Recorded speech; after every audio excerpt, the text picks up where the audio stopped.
children, so after a long gap we are again meeting. So बच्चों 11th के mathematics में अभी तक हम लोगों ने सेट चैप्टर फिनिश किया है. पहला चैप्टर बहुत इंपॉर्टेंट चैप्टर. अगला चैप्टर जो हम शुरू करने जा रहे हैं वो है रिलेशंस एंड फंक्शंस.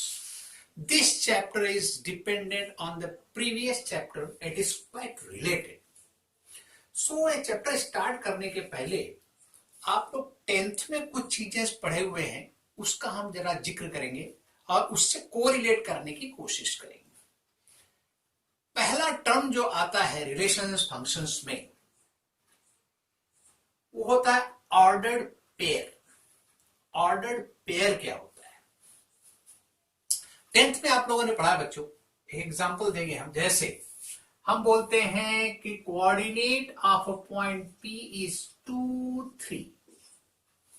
अगर हम किसी पॉइंट का कोऑर्डिनेट, इस प्लेन में है कोई पॉइंट, उसका कोऑर्डिनेट हम बोलते हैं 2, 3. ये आप लोगों ने पढ़ा है. ग्राफ प्लॉटिंग किया है. ग्राफ कैसे प्लॉट करते हैं? तो उसमें दो वैल्यूज लेते हैं, एक्सिस बनाते हैं, उसके हिसाब से वो पॉइंट उस प्लेन पर एज ए कोऑर्डिनेट हम प्लॉट करते हैं. अगर हम बोलते हैं P is a point in this plane, उसका कोऑर्डिनेट 2, 3 है. इसका मतलब क्या है? देखो, एक एक्सिस होता है जिसको हम बोलते हैं this is x axis, right. इसको हम बोलते हैं वाई एक्सिस बोलते हैं. ये सब आपने 10th में पढ़ा हुआ है. कोऑर्डिनेट एक्सिस के बारे में 10th में आपको जानकारी है, right. This is x dash, right. This is y dash. अब ये होता क्या है? एक्सिस क्या होता है? एक्सिस के बारे में ही मालूम होना चाहिए. आपने नंबर लाइन पढ़ा हुआ है. नंबर लाइन, नंबर लाइन कैसा होता है? देखो, ये एक नंबर लाइन है, राइट. सेंटर में हमने 0 ले लिया. इस डायरेक्शन में पॉजिटिव रियल नंबर लाइन है. सपोज हमने लिया 1, 2, 3, 4 एंड सो ऑन. इसके बीच में भी नंबर्स है, जैसे 1/2 हो गया, या 1 और 2 के बीच में हम क्या नंबर वो 3/2 बोल सकते हैं. इसी तरह से इसके लेफ्ट साइड में जो नंबर्स आते हैं -1, -2, -3, -4 एंड सो ऑन, इसको हम बोलते हैं रियल नंबर लाइन, राइट. सो ये एक्स एक्सिस जो है ये एक नंबर लाइन है, राइट. दूसरा वाई एक्सिस है, ये भी एक नंबर लाइन है, ये भी एक नंबर लाइन. ये direction this is positive direction है, दिस इज पॉजिटिव डायरेक्शन है, this is negative direction, this is negative direction.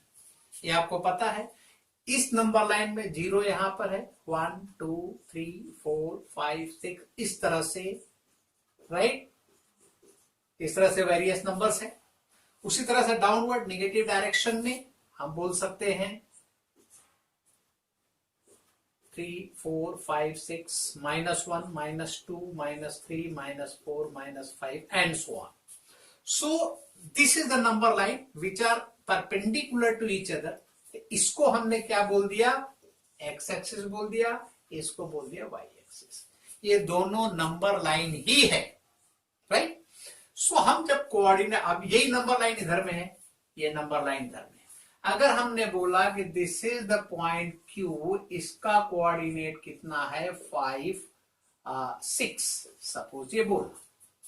इसका मतलब क्या हो गया कि दिस नंबर लाइन, ये 0 यहां पर है, 1, 2, 3, 4, 5, 6, 7 एंड सो ऑन. यहां पर 1, 2, 3, 4, 5, 6, 2, 3, 4, 5, 6, राइट. अब हम जब भी हम इसका कोऑर्डिनेट लिखते हैं, कोऑर्डिनेट ऑफ Q कैसे लिखते हैं? पहले हम x कोऑर्डिनेट लिखते हैं, बाद में हम y कोऑर्डिनेट लिखते हैं. अब इस ऑर्डर को हम बदल नहीं सकते हैं. Standard procedure of writing the coordinate of any point, पहले हम x coordinate then y coordinate. Suppose इसका कोऑर्डिनेट लिखना है हमको, सो इट मींस ये डिस्टेंस कितना हो गया, दिस इज 5, ये डिस्टेंस कितना हो गया, दिस इज 6। हम कोऑर्डिनेट क्यू का क्या बोलते हैं, पहले 5 लिखेंगे x, देन y लिखेंगे, y के डायरेक्शन में मेजरमेंट लिखेंगे। ये हमारा क्या है, ordered pair of real numbers. अब इसको हम इस कोऑर्डिनेट को क्या बोलते हैं, ordered pair, ordered pair of real numbers. अब इसको समझो, ऑर्डर्ड पेयर क्यों बोलते हैं, ऑर्डर, एक पर्टिकुलर ऑर्डर रहता है, फिक्स रहता है कि पहले हम x ही लिखेंगे, बाद में y लिखेंगे। इस ऑर्डर को हम कभी बदल नहीं देंगे, अगर बदलेंगे तो उसका मीनिंग चेंज हो जाएगा। मतलब कि हम q का कोऑर्डिनेट 5 6 है, उसका ऑर्डर क्या है, पहले x बाद में y, x में 5 है, y में 6 है। तो अगर हमने 6 5 कर दिया तो ये q पॉइंट नहीं रहेगा, कुछ अलग पॉइंट मिल जाएगा। इस तरह के अरेंजमेंट को, जिसमें एक पर्टिकुलर थिंग पहले लिखा जाता है और उसके बाद दूसरा लिखा जाता है, इस ऑर्डर को हम चेंज नहीं करते हैं, इसको हम ऑर्डर्ड पेयर बोलते हैं। ये नंबर भी हो सकता है, कुछ भी हो सकता है, लेकिन हमने जो डिसाइड कर लिया कि ये पेयर एक पर्टिकुलर ऑर्डर में रहेगा, पहला x बाद में y। तो ये कोऑर्डिनेट्स जो है ये ऑर्डर्ड पेयर होते हैं। तो एक ऑर्डर पेयर का कंसेप्ट क्लियर हो गया, तो हम इसको प्रोसीड करेंगे। अभी जस्ट आपको समझाने के लिए ये बात बताई हमने, क्योंकि 10th में आपने कोऑर्डिनेट सिस्टम पढ़ा हुआ है। तो कोऑर्डिनेट का मतलब क्या होता है, तो एक ordered pair of real numbers है, ठीक है। अब ये रिलेशन फंक्शन में कैसे यूज होता है, उस ऑर्डर पेयर का कंसेप्ट क्या है, वो हम आपको बता देंगे। तो ऑर्डर्ड पेयर का एक आइडिया आ गया है आपको। सो ऑर्डर्ड पेयर पहले लिखते हैं, ऑर्डर्ड पेयर। सपोज हमने कोई एक सेट ले लिया A और दूसरा ले लिया B, ठीक है, ये A है, ये B है। सपोज इसमें हमने लिखा A B C, इसमें लिखा 2 3 5। अब हम बोलेंगे कि भाई इसमें जो एलिमेंट है और इसमें जो एलिमेंट है, इन दोनों का पेयर तैयार करो सच दैट पहले ये होना, इसके एलिमेंट होना, फिर बाद में इसके एलिमेंट होना, ऐसा पेयर तैयार करना है। तो पेयर कैसे तैयार करेंगे, एक ऑर्डर हमने बता दिया। ऑर्डर क्या बता दिया, A पहला एंड B बाद में। पहले A के एलिमेंट लिखे जाएंगे, फिर बाद में B के एलिमेंट लिखे जाएंगे। तो अगर हम पेयर बनाना चाहें तो किस तरह से बनाएंगे, सपोज A ले लिया हमने, A लिया तो इसमें 2 भी हो सकता है, 3 भी हो सकता है, 5 भी हो सकता है। B ले लिया हमने तो B के अंदर भी 2 भी हो सकता है, 3 भी हो सकता है, 5 भी हो सकता है। तो पेयर कैसे तैयार हो जाएंगे, पेयर तैयार हो जाएंगे, देखो एक A2 तैयार होगा, ऑर्डर्ड पेयर, पहला A के एलिमेंट्स बाद में B के एलिमेंट्स लें। तो पेयर कैसे तैयार हो जाएंगे, A2 हो सकता है, A3 हो सकता है, A5 हो सकता है, फिर B2 हो सकता है, B3 हो सकता है, B5 हो सकता है, फिर C2 हो सकता है, C3 हो सकता है, राइट, एंड C5 हो सकता है। ऑर्डर्ड पेयर जो रहते हैं वो ऐसे ब्रैकेट में लिखे जाते हैं। हमने बोल दिया from A to B, pair कैसे तैयार करना है, A और B।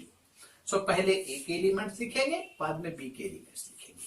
अगर हमने बोल दिया कि भाई सपोज ये A से B है, राइट, पहला A देन B, अगर हमने इसी को ऐसे बोल दिया पहले B एंड देन A, अब इसका ऑर्डर पेयर तैयार करना, ऑर्डर हमने डिसाइड कर दिया, ऑर्डर हमने बताया कि पहले B लेना है, बाद में A लेना है। इसमें तो इसमें हम ऐसे लिख सकते हैं, 2 के साथ A भी ले सकते हैं, 2 के साथ B भी ले सकते हैं, 2 के साथ C भी ले सकते हैं, पहले B बाद में A। अब देखिए फिर ये 3 के साथ A ले सकते हैं, 3 के साथ B ले सकते हैं, 3 के साथ C ले सकते हैं। इसी तरह से 5 के साथ A ले सकते हैं, 5 के साथ B ले सकते हैं, 5 के साथ C ले सकते हैं। So these are the ordered pair. Order pair है, मतलब पहला A बाद में B, पहला A बाद में B, पहले B बाद में A। सो हम एक ऑर्डर डिसाइड कर देते हैं और उसको हम एक पेयर में, एक ब्रैकेट में रखते हैं, हम उसको बोलते हैं order pair, right. So order pair तैयार किया। कैसे ऑर्डर पेयर तैयार करते हैं वो हमने आपको बता दिया, ठीक है। अब नया कंसेप्ट आता है कार्टेशियन प्रोडक्ट ऑफ सेट्स। अभी ऑर्डर्ड पेयर क्या है बच्चों, उस चीज को हम अच्छी तरह से समझ गए। अब नया टर्म आ जाता है उसमें, Cartesian products of sets. Ordered pair का कंसेप्ट क्लियर है। अब Cartesian product of set is very much similar. अगर आपको ऑर्डर्ड पेयर क्लियर है तो उससे रिलेटेड ही है कार्टेशियन प्रोडक्ट ऑफ सेट्स। अब ये क्या बताता है, देखो, let there be two sets. Suppose this set is A, this set is B. Elements I am writing in the, as I have written in the previous case. So suppose it is A, B, C, and it is 1, 2, 4, 7. These are the two sets.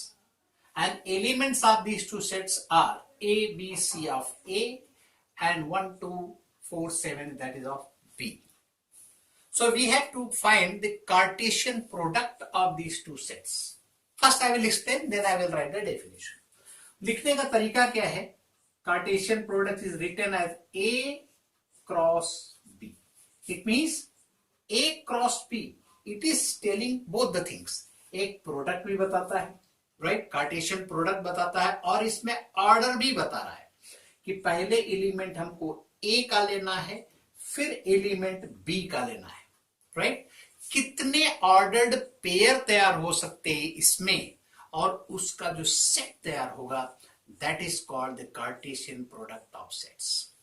I will repeat, all the ordered pair which are possible between A and B, right, and we will make set of those ordered pair, and that is called the Cartesian product of A into B, right.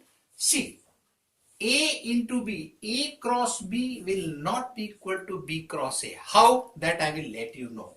So A cross B is a set of all ordered pairs, possible ordered pairs. A cross B means पहले A के element लेना है, फिर B का element लेना है। Suppose हमने ordered pair बनाया, A का एलिमेंट A ले लिया,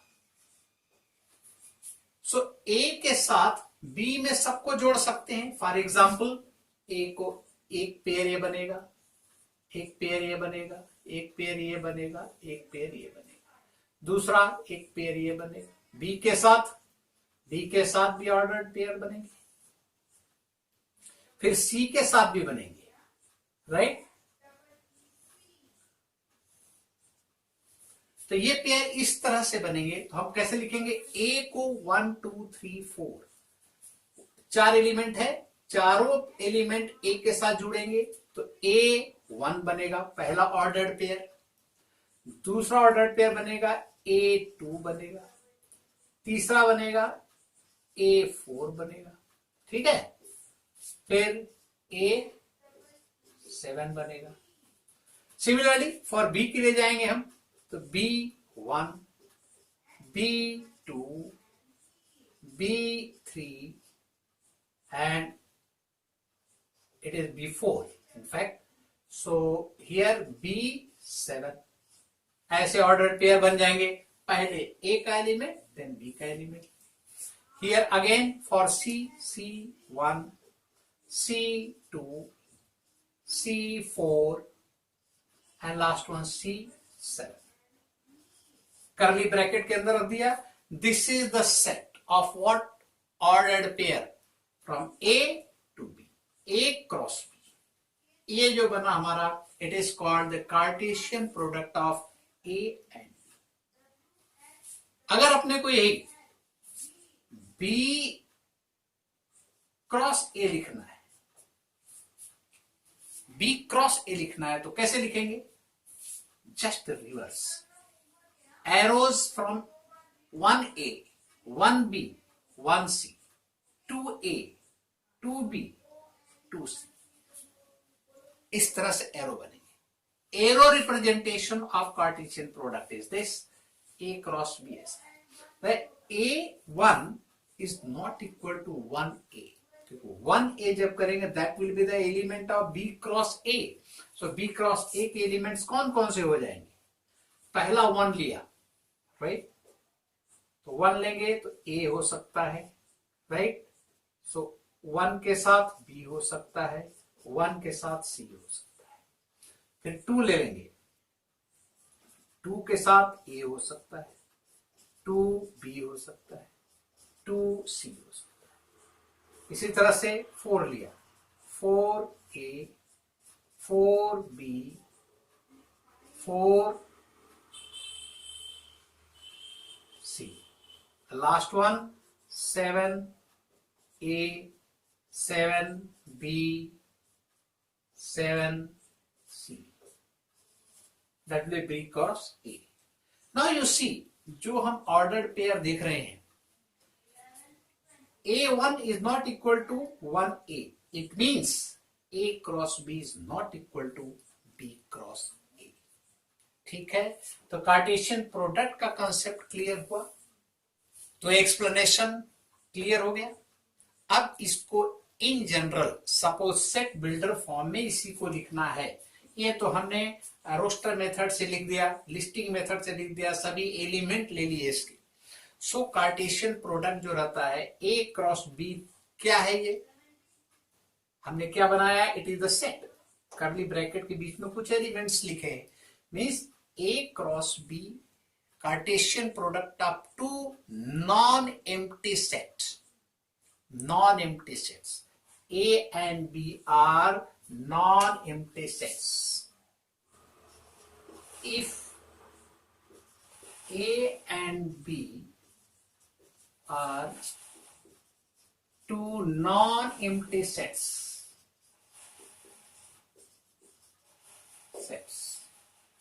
then A cross B, that is Cartesian product of the sets A and B, can be represented as AB, such that A is the element of A and B is the element of B. Getting my point? Means A and B are two non-empty sets, then A cross B, that is Cartesian product of these sets A and B, elements कौन कौन से होंगे उसमें? A and B ordered pair, पहला A का element लिया हमने, बाद में B का एलिमेंट लिया, और ऐसे ऑर्डर्ड पेयर्स का सेट तैयार होगा जिसको हम बोलेंगे Cartesian product of A and B. It is set builder form of Cartesian product of A and B. Suppose A is an empty set. Method देखेंगे, मेथड देखेंगे क्या है? If A is 5, A is empty set, then what? Then A cross B will also be 5. How? How? See, 5 means there is no element in the set A. इसमें कोई element है ही नहीं है। जब कोई एलिमेंट ए में है ही नहीं है तो पहला एलिमेंट क्या होगा? कुछ लिख ही नहीं पाएंगे वहां पर, नो एलिमेंट, जीरो भी नहीं लिख सकते, because zero is the element A at, if I am writing zero over here means A should have one element, that is zero. 5 means no element. If there is no element in place of A, there will be nothing. It means Cartesian product of A and B cannot be formed and there won't be any element in A cross B also. बात समझ में आ गई? इसलिए A और B दोनों non empty set होना बहुत जरूरी है, राइट? चलो भाई, दूसरी बात। तो ये पहली बात हो गई, ये दूसरी बात हो गई। Third important thing is two ordered pairs, they will be equivalent when the corresponding elements will be equal. For example, suppose if I write, third important thing, suppose I write AB is equal to PQ. दो ordered pair लिया हमने, right? AB is equal to PQ, right? This implies A is equal to P and B is equal to Q. कोई भी ordered pair है, right? ये दोनों ordered pair same है, they will be equal only if A is equal to P and B is equal to Q. तभी दोनों ordered pair हमारे equal हो सकते हैं या सेम हो सकते हैं. This is important relation. On the basis of that, some questions are also being asked. One more important thing I would like to tell you. Suppose NA, number of elements in A is equal to suppose M, right? And number of elements in the set B is equal to R. Are you getting my point? अगर number of elements in A is M and number of elements in B set is equal to R, then how many elements will be there in Cartesian product A and B? So number of elements in A into B, yeah, A cross B or Cartesian product of A and B will be how much? MR. This is also important relation that one should remember, because see, in A how many elements are there? 3 elements. In B how many elements are there? 4 elements. Means here NA is equal to 3, here NB is equal to 4. So according to that, how many elements should be there in? Therefore N A cross B should be equal to 3 into 4, that is 12. Now you count how many are there? 1, 2, 3, 4. 4 3 are 12. So these are the important things related to Cartesian product of sets, right? चलो कुछ questions बनाते हैं. Question ये है कि set A दिया है 2 4 6 और B दिया है A B. Find Cartesian product A cross B and B cross A. This is the question. Simple question, what we have already studied. So इसका solution क्या होगा? A cross B. See, number of elements in A is 3, number of elements in B is 2. So according to definition, how many elements should be there? 3 into 2. See, NA is equal to 3, NB is equal to 2. Therefore, NA cross B is equal to 3 into 2, that is equal to 6. 6 element होने चाहिए इस set में, right? तो ये भी एक set बनेगा. कैसे सेट बनेंगे इसमें? Ordered pair. ऑर्डर्ड पेयर के सेट बनेंगे. और ऑर्डर्ड पेयर किस तरह से रहेगा? A क्रॉस B है, A क्रॉस B. पहला A का एलिमेंट लेंगे, बाद में B का एलिमेंट लेंगे. तो जितने भी पॉसिबल ऑर्डर्ड पेयर बनेंगे सबका सेट बना देंगे. That will be called the Cartesian product of A and B. देखो, अगर हमने 2 लिया, A का 2 ले लिया, तो बी की जगह दोनों पॉसिबिलिटी है, ए भी लिख सकते हैं और बी भी लिख सकते हैं। तो पहला हमने ए लिख दिया, एक ये ऑर्डर्ड पेयर तैयार हो गया। दूसरा ऑर्डर्ड पेयर क्या तैयार हो जाएगा, 2b तैयार हो जाएगा। तीसरा कौन सा तैयार हो जाएगा, अब ए का 2 ले लिया तो दोनों कवर हो गए उसमें। अब हमने ए का 4 ले लिया, यहां पर भी दोनों हो सकते हैं, राइट। अभी ए का 6 ले लिया, बी के दोनों हो सकते हैं।